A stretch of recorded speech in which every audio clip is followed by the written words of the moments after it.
Uh, 30 seconds for Anish, and he has to make a decision. Will he trade on f5? And if not, is it time to activate the rook from a8? Do we have to be concerned about the white rook on b1 coming in? So many things to consider here. And, the d4 pawn, he goes rook to e8, it looks like.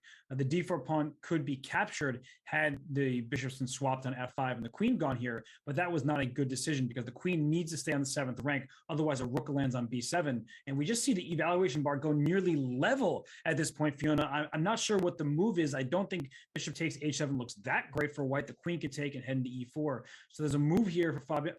Wow. What? What? What just happened? Oh my, I think we just witnessed an absolute rarity at this level. Did you see that? Oh. I think Fabiano actually just forgot about that knight.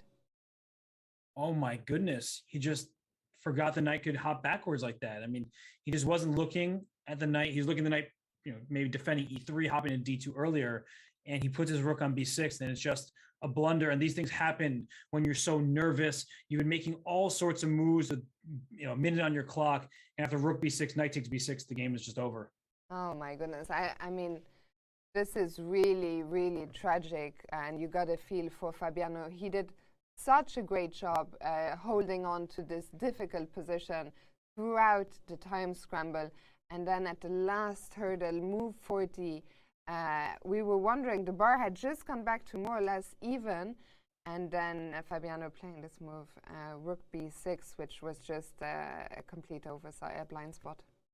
And, the evaluation bar is helpful for people at home and to know what's going on in the game. The players have no idea. I mean, they both probably just assumed that black was much better, because as I looked at that position, I'm like, how in the world can this be almost level? And if we go back a turn before rook b6 was made, I mean, that would be a good move if the knight weren't on c4, but of course it is. I'm trying to figure out here, like, what to do, because it still looks so good for black. You have this passed pawn. You have the knight here on c4 protecting it. The rook